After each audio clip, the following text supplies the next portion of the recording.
long ago, stood these two sisters, Shan, which is known as Mount Baker. Mount Baker and Mount Rainier used to live right here. Oh, they were just beautiful sisters. Pretty soon they started noticing this handsome man. His name was Rocky. But he fell in love with Mount Baker. And Mount Baker's sister got really mad and she lifted her roots up out of the ground. And she went south. And when she went, she took a lot of the plants with her. Lots of the animals. Mount Rainier. And Rocky and Mount Baker, they married. And they had two children called the twin sisters. And they were stayed here and they said they'd watch over our land and take care of us Indian people forever. And as long as one of them stood, that we'd always be safe here. That we'd always have what we needed to live off the land from. That the salmon would always come. That the berries would come every spring. That the trees would keep producing and the medicine people would keep on making new medicines to take care of the new diseases that we're getting. Then one day, something from the heavens hit Mother Earth. And it shook Mother Earth so violently that Rocky fell over. And where he lays today, they call him the Rocky Mountains. Rocky Mountain Range. In Mount Rainier, every once in a while, she gets really jealous. And she'll pull the clouds down and she'll peek. And see if her sister and her two children are still standing up here. And she'll peek, and when she sees that that's happening, she'll pull the clouds back over her head so she can't look. She always keeps the clouds over her head so she can't be looking up this way. And seeing the twin sisters and Mount Baker.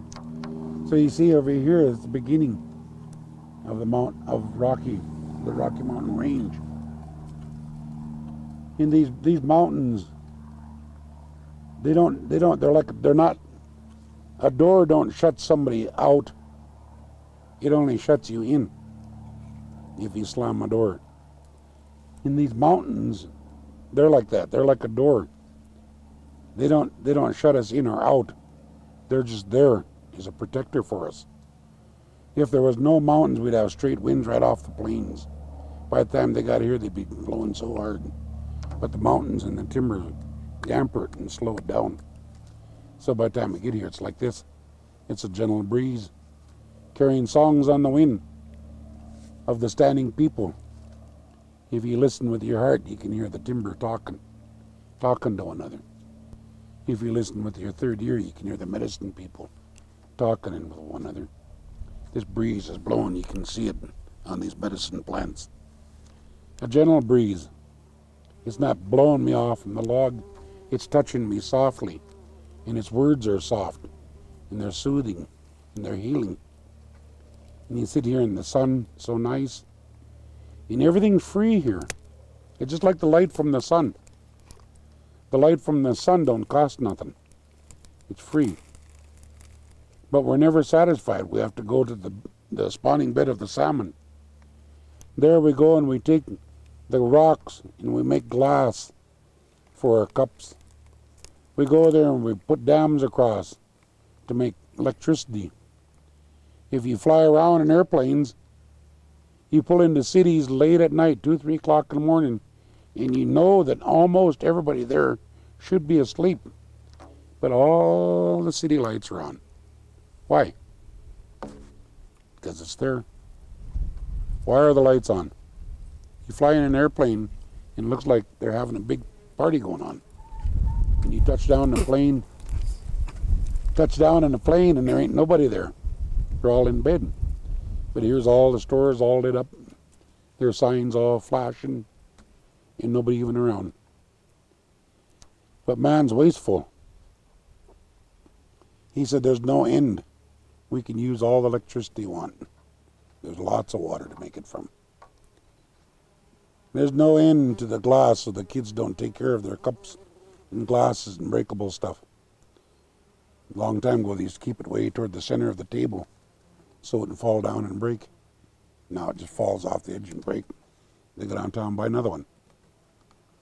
We're wasteful with all of our stuff. So these mountains, they don't shut us in or out. They're just here protecting us. And that's the way a door is supposed to be. It's not to keep my brothers and sisters out, and it's not to keep me in. It's only there as a protection from the environment at nighttime, so that these bugs can't come in and bite me while I'm sleeping, and so that animals can't come in and eat my food while I'm asleep. Yeah. This place here, you can come by yourself, or you can come with a whole bunch of people and sit here. And once you get in the same mood as one another, you can hear things all at the same time. You can actually sit here and meditate so long that you can leave yourself. And people do it all the time, but they don't realize it.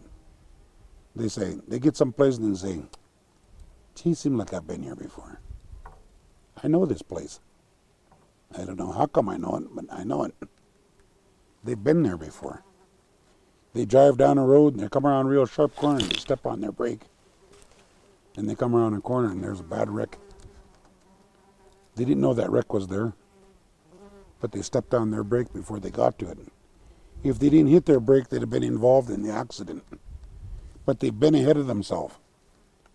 It's not their time. They've been ahead of themselves. At one time, human beings could do all this stuff. But then we went to school and they told us we can't. And we listened to them. So we can't. We can't travel no more like we used to. At one time, human beings used to sit around and they could talk without making noise. Now we have to make lots of racket to hear one another. But we can't do that no more because we were told we can't in school. At one time in school, 1 and 1 was 2. 2 and 2 was 4. And on and on. But they had to complicate it because if they didn't, we wouldn't send our kids to school. We would keep them home and teach them what we already learned. So now they made it algebra. So that, because we don't know that. Now my kids know algebra and they're grown up. They got kids in school. So they changed it to physics. So that my kids don't know what it is. My grandkids know what physics is. You go to kindergarten and there's little kids sitting there working on a computer. In kindergarten. Fast world. And say up here it's not complicated. You come up here and you sit and you fast and meditate. Maybe you'll sit up here in the snow and pray and meditate up here and fast. In here will come something and I'll say, if you think you can, you can. If you think you can't, you're right. And you say, I sat up here in the snow for this. That's not even complicated. We think everything's got to be complicated in order to be right, because that's the way we're taught. But that little saying is true. If you think you can, you can. If you think you can't, by God, you are right. You can never do it. And it's really the truth. All the things we used to hear from our grandparents when we were growing up. I remember when we were children, my grandma used to grab me right here and she'd say, this is all this is for. Be jerked around with. This is the one you listen with. These ones up here for older people to grab you when you're being bad. If you were meant to speak more than you were to listen, the Creator would have given us 2 mouths instead of 2 ears. We're supposed to listen twice as hard. And this is about the only place I know of where you can come. You can sit here and you can look across at the home of the mountain goat people. You can sit here and you can look across at the glacier over here in the mountain. Or at the old growth forest right across here, 1/4 mile from me. You can sit and look at all these different things and listen with your 3rd ear. And you can hear songs on the wind. You can hear many voices being talked. And simple things being taught. And when you sit down and think about all the things that they're saying, it all boils down to one thing. They're looking at you and they're saying, you're somebody. You are somebody. They teach you to fall in love with yourself. To love you. If you learn to love yourself, then you can go home and give love away. As long as you don't have love for yourself, there's going to be divorces like there is all over. Because those young people get married and they don't even love themselves yet. And here they are trying to give away to somebody something they don't own. So it ends up in a divorce. You have to first learn how to love yourself, because no matter where you go in the world, you're going to be there. So you've got to love yourself. You've got to have a real good relationship with a person that you can't escape from. The person that you can't escape from, that's who you got to be with all the time, 24 hours around the clock. That's why we as Indian people come up here and we learn things from the mountain that are simple. They're simple, but they're very powerful and they're strong. And we keep on learning them. We keep on learning. Pretty soon we get all in one pot and we sit down and we're looking there. And we take it and it says L-O-V-E-Y-O-U.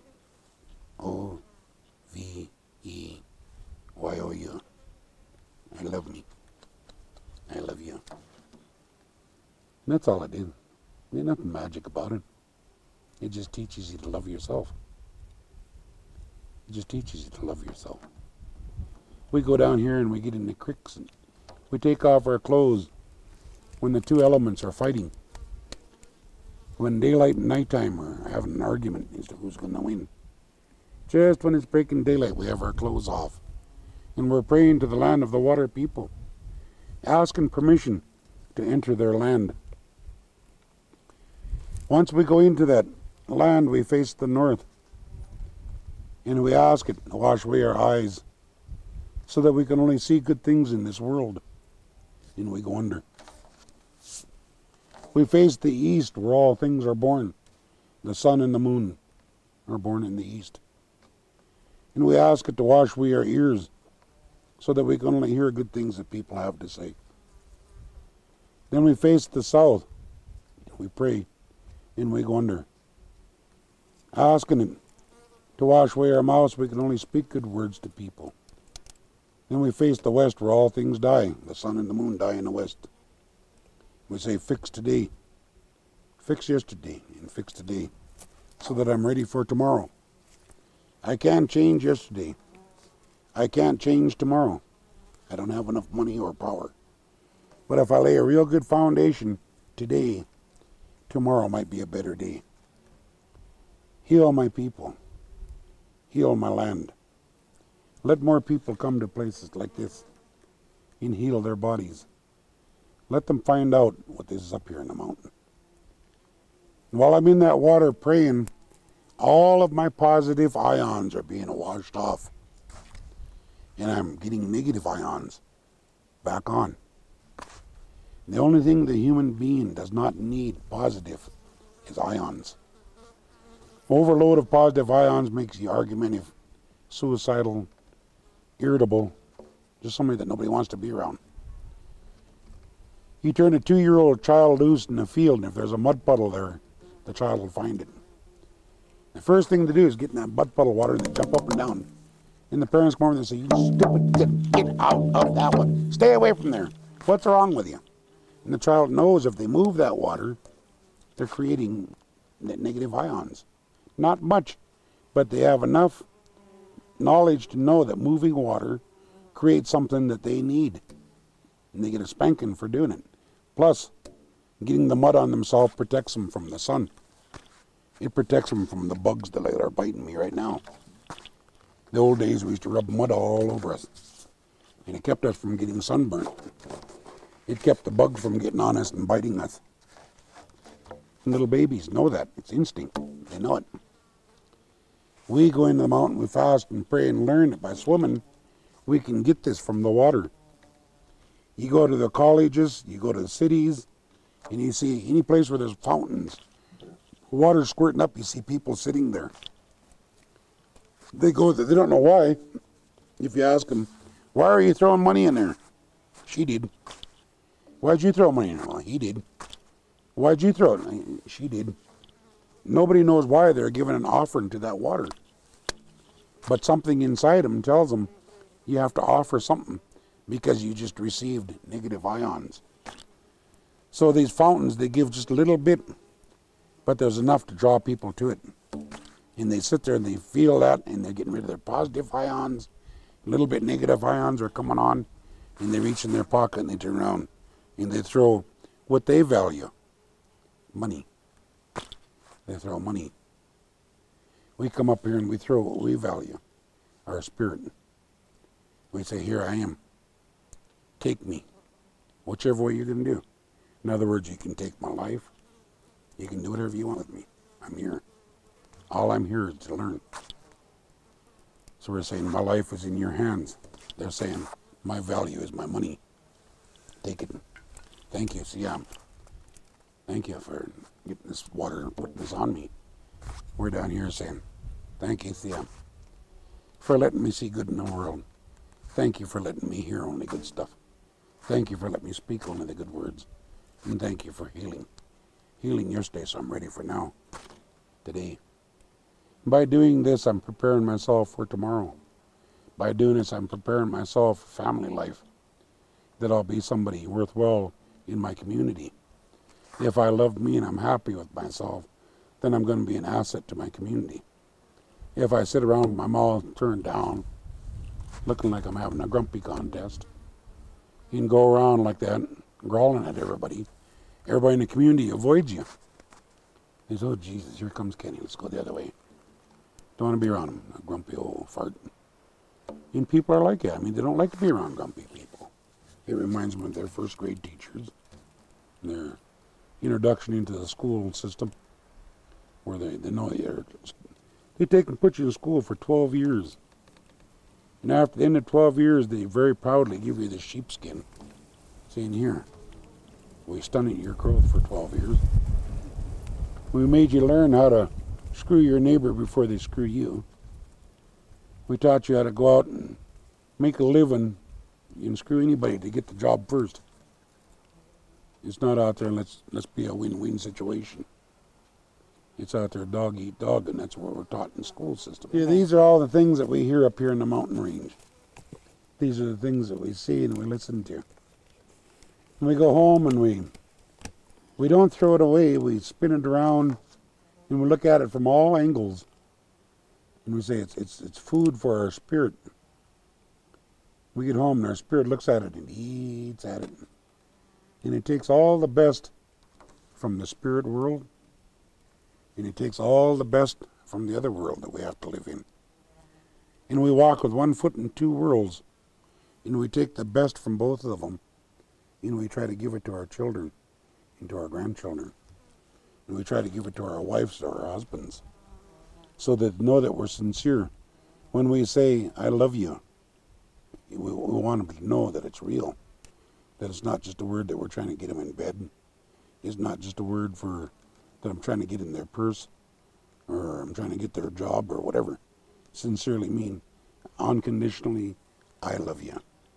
I don't have nothing to gain by doing it. I just love you.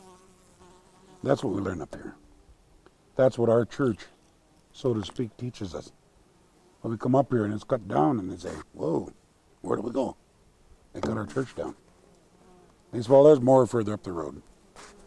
You know, it'd be like going down the corner and jacking the Catholic church up and moving it. Next Sunday they go to church and their church is gone. And they follow the skid marks and they find it. And they have church and we jack it up and move it again. And if we keep moving it and they say, you can't do this, then I'll go to that church over there. You can't, that's a Protestant. What's the difference? It's a church. Church is a church. So it's hard for us to understand. I was talking to one of the fathers there and come over and he was asking me how come I don't go to his church. I said, let me take this styrofoam cup. I had a cup of coffee. Let me go in and trade you. I'll give you the styrofoam cup for that silver goblet. No. He said, you can't do that, and that's why. I said, this styrofoam cup will hold wine just like your silver goblet. He said, but the silver goblet was blessed by the Pope. I said, my forest was blessed by God. I said, but you don't think nothing about taking it down? I said, but the Pope blessed your cup, and you won't trade. When both cups will do the same thing. As in my teachings, I talk not to any of my young people about eating the flesh of God. I don't talk nothing to my young people about drinking the blood of God. In our carvings or our totem poles, we have no place in Indian legends or our poles. They can look back in history as far back as they can go. And do they show any place where we have our Creator nailed to a tree? No place. We wouldn't even think of doing that to him. We wouldn't do that to the changer. No place in Indian legends do we harm or speak of harm to the one who is the changer, to the one who made all this for us. So it's hard for us to understand and accept. We say we like it here, it's simple, it's humble, but it's ours. And now there's more people who are starting to look at it and enjoy it and say, this really is something. So I say, let's all join hands. Together we're strong. Our voices are strong. And let's save this in places like it all over the world. Not just here, all over the world. Let's save all this. Let's fight for it. Oh,